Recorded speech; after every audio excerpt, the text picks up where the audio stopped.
Si cette audience a été rendue publique, il nous semble que l'un des objectifs recherchés était de sensibiliser le maximum de Burkinabés pouvant être touchés par cette affaire d'une manière ou d'une autre. Aujourd'hui, les personnes que nous avons jugées sont M. Tigna Amidou, M. Ouedraogo Salifou, M. Bayoulou Philippe, Mme Tarpaga Ouedraogo Petronil. Si l'on investigue bien dans nos différentes administrations, nous avons certainement d'autres personnes comme celles-là qui ont été jugées ce jour. Lorsqu'on est nommé, malheureusement, la première réaction de nos proches, c'est de fêter cette promotion sans même qu'on ait reçu le moindre avantage lié aux nouvelles fonctions pour lesquelles nous avons été promus. Si nous demandons aujourd'hui à M. Tigna Amidou, à M. Ouedraogo Salifou, à M. Bayoulou Philippe, à Mme Tarpaga Ouedraogo Petronil, qui sont ses amis dans la salle ici, elle pourra les compter certainement, ou ils pourront les compter certainement sur le bout du doigt. Pourquoi?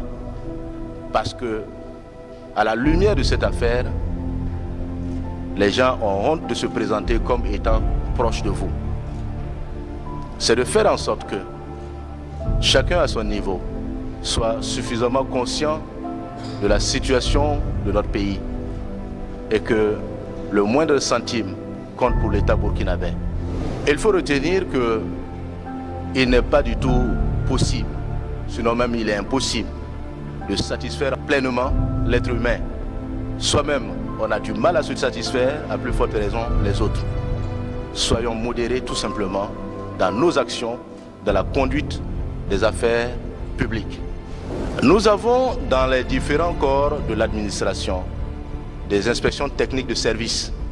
Il appartient à chacun de faire son travail de la meilleure des manières avec les ressources dont on dispose. La plupart du temps, les contrôles sont focalisés sur les structures déconcentrées, alors qu'au niveau central, le maximum de ressources qui doivent être déployées dans ces structures déconcentrées ne font pas l'objet de contrôle. Pour que le contrôle donc soit efficace, il faut qu'au niveau interne, on commence à être plus rigoureux, à être plus regardant. Au-delà de l'inspection technique des services qui existe dans tous les corps de l'administration, nous avons d'autres organes de contrôle. Ces organes de contrôle, nous avons notamment l'autorité supérieure de lutte contre la corruption, qui effectivement doit s'impliquer davantage dans le contrôle et la gestion de la chose publique et signaler en temps opportun ce qu'il y a lieu d'être signalé, de relever les imperfections, de faire en sorte que les ressources soient gérées du mieux. Aux autorités de tutelle, notamment les chefs de département ministériel, il leur appartient de faire en sorte que on ne demande pas aux agents donc, du circuit financier de faire ce qui n'est pas possible pour satisfaire à leurs desiderata. La plupart du temps, ce que nous entendons, faire de ton possible pour que la situation soit gérée. Mais il faut retenir que l'agent du circuit financier à qui vous demandez de faire le possible ou l'impossible ne peut le faire que conformément à ce que la loi lui permet de faire. S'il fait autrement, il se met en porte-à-faux avec la loi. Il faut donc que, lorsque vous demandez quelque chose aux agents du circuit financier, que cela soit conforme au texte. Seul le texte protège.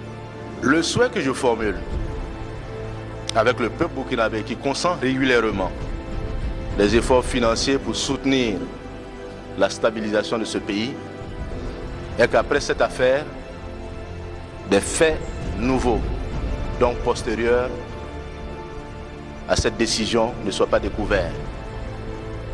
Pour les faits antérieurs, il est pratiquement sûr qu'on pourrait se retrouver dans pareille situation. Mais que des faits nouveaux, après cette décision, ne soient plus constatés. Notre pays, le Burkina Faso, mérite plus et mieux de chacun de nous. Chacun doit consentir l'effort qui lui est possible pour mieux accompagner la situation. Pour paraphraser quelqu'un, il ne faut pas être égoïste. Et je souhaite que chacun de nous ici ne soit pas égoïste.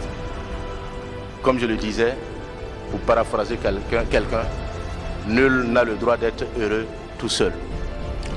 Et je ferai une mention spéciale à tous ceux et toutes celles qui veillent au quotidien sur notre sécurité, qui font de leur mieux pour que ce pays tienne, afin que nous vaquions à nos occupations au quotidien.